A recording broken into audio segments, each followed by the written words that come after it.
Hey guys, welcome back to my final video, my final movie review for this series. And what else would we wrap up with but the original, Halloween. Now, for some of you that have seen some of our other videos where we talk about movies, you may be aware that the original Halloween is one of my favorite movies of all time. I mean, absolutely. I love this movie. I always have. It's my favorite horror movie, and it's one of my favorite movies. Period. What I loved about this movie so much was, first off, it was my first real introduction to the slasher genre. Besides maybe Psycho, I think I might have seen that when before I saw this for the first time. But this is what really got me into it, and I've loved the genre ever since. It's my favorite subgenre of horror movies, and I really like it because it's battling a human, and that's what I really like about slasher films. This movie, though, it introduced to me the idea that not all horror movies have to be fast-paced, purely action-filled. You can use the sense of environment, subtext, music, silence. Because this movie really, the original, it's really not fast-paced. It's very slow moving, very methodical. The killer is very methodical, slow moving. They use a great sense of environment to create a sense of fear in you, and that you see Michael Myers in the background all the time. He's not always doing something, but he's always there, and I loved that. The series. The series wasn't able to stay strong, unfortunately. The first one and the second one were great, and I really count those almost as one movie because the second one does take place directly after the ending of the first one, and so it's really one movie, one story that's just split into two movies. The third one was kind of an underrated movie, because it didn't have anything to do with Michael Myers. A lot of people discounted it, but it was still a good movie. The fourth one I liked, but at the same time I don't like watching because it disappoints me. They had a great idea on how to take the story in a completely different direction. They had an idea that I really liked.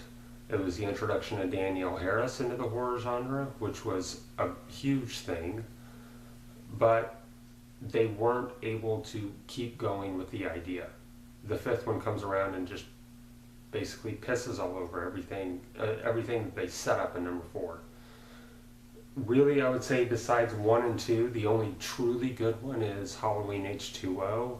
A lot of people thought it was kind of cheesy and hokey, but it was the return of Jamie Lee Curtis, and it was her movie. It was her turn to kick some ass.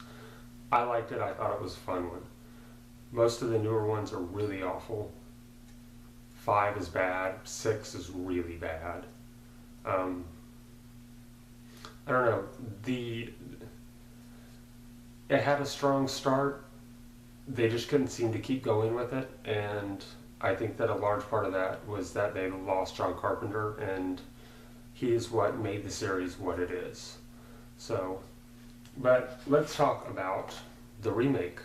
Now, this one was kind of a hard one for me to review because, obviously, I love Halloween. Not only that, I love Rob Zombie. I like what he's done with movies. I thought that The Devil's Rejects was one of the better horror movies that has come out probably in the last 10 years. I thought it was kind of masterful, House of a Thousand Corpses was decent, but I liked it, but Devil's Rejects was better. I have not gotten around to seeing Lords of Salem yet, although I really want to. So I was really curious to see his take on it, but at the same time I was a little bit scared. And I gotta say, I wasn't entirely disappointed with it. I thought it was pretty decent. there were a lot of things that he got right, but then there were also a lot of things that he got wrong. Now, a lot of people I know a lot of people complain about the beginning of the Halloween remake. The entire sequence where Michael Myers is a young boy. I actually kind of liked it. I thought it was a very well done bit of the movie. The person they got to play younger Michael Myers did a very good job. He's very, very terrifyingly creepy kind of little kid. You know, I thought it was a nice setup, and that it was very well done. Like I said, the only problem that I had with it was that it really wasn't necessary. Rob Zombie seemed to want to focus on the idea that this whole night, the whole movie, the whole story was a family drama. And in the original, while it was a family drama, we really didn't know about it yet. So I wasn't totally, it was just kind of a different take on it. Rob Zombie decided to really focus on him as a young boy and what happened in his childhood to make him who he is. You know, he was bullied at school, he was tormented at home, he was just a little psychopath that came from a broken home, basically. He was just, you know, that's all it really was. We didn't get that in the original. We just got the introduction scene where he killed his older sister, and that's all we knew about. And one of the other things they did in the beginning in the little beginning scene for the remake, well, I say beginning scene, it's actually like 30 minutes of the movie. It's kind of crazy. Is that we find out that he has a baby sister. Now, in the original, we didn't know that. We had no idea who Laurie Strode was. We don't find out that she's Michael Myers' sister until the second movie. You know, there's no mention of her, period, in the original. And that was a big shock. But, so I wasn't sure how I felt about the fact that they introduced that in the remake. But at the same time, I also was thinking about it, and Rob Zombie is going to be well aware that almost everybody has seen the original. And probably seen part 2. So he doesn't need to keep that a secret. He decides to just put it right out there. But again, it's the focus of the entire affair being a family drama. Sorry, it's kind of hot in here. One of the things that I thought that the remake got right was that once we jump forward to adult Michael Myers, first off, he looks awesome. The mask looks great. It's old, it's beat up. It's got some small rips in it that almost look like scars. You know, he looks badass. And they got a good guy, they got a guy to play him that is huge. Tyler Mane. This guy is a beast of a man, you know? So he looks large, he's very imposing. And they get to adult Michael, and the action starts to ramp up a little bit. And that was the thing that, while I was watching it, I enjoyed it. But at the same time, thinking back on the original, I wasn't quite sure. Because while the original had some action, all the action is kind of at a slow pace, you know?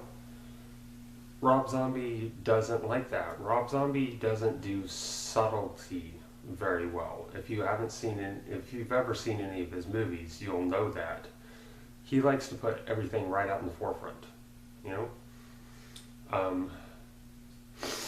And we get introduced to grown-up Laurie Strode, who's played by Scout Taylor Compton, who I thought she did a fantastic job with the role.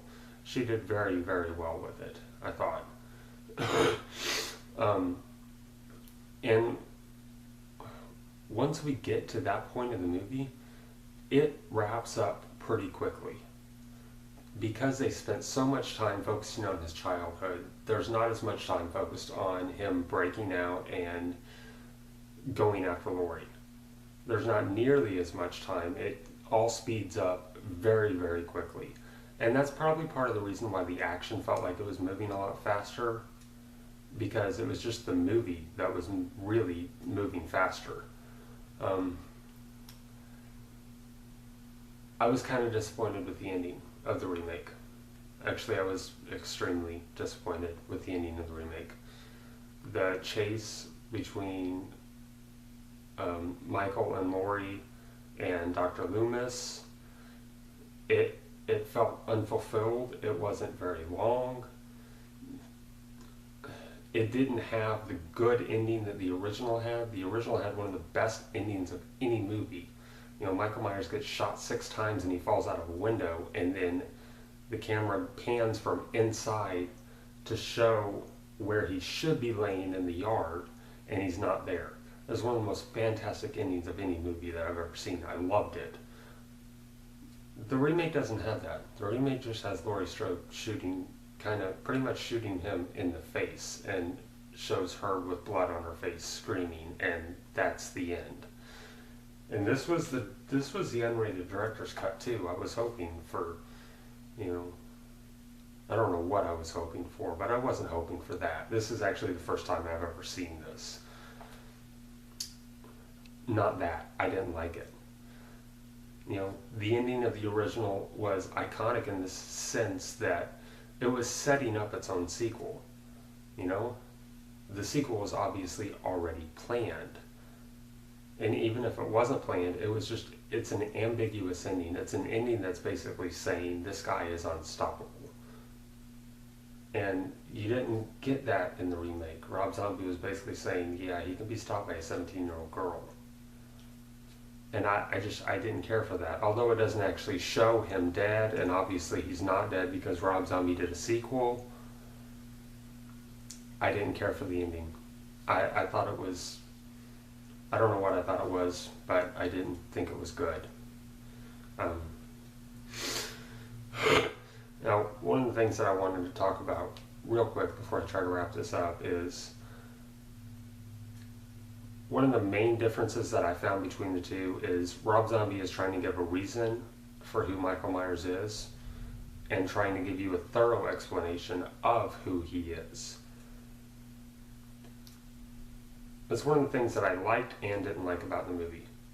I liked it because it just added another layer to it. I didn't like it because in the original we had no idea who he was.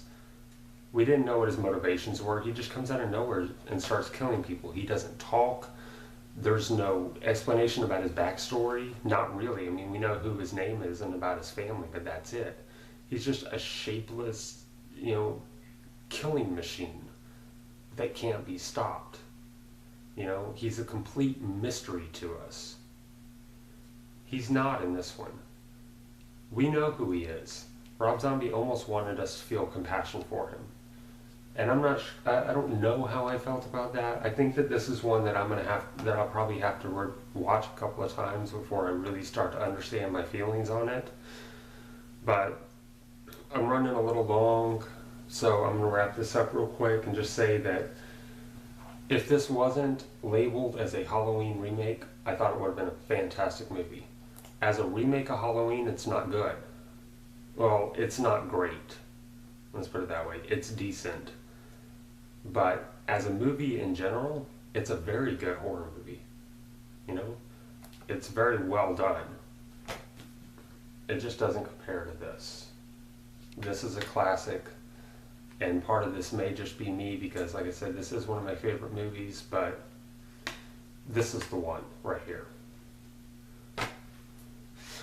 Alright, well, that's it for this review, and I'll see you guys later. Bye.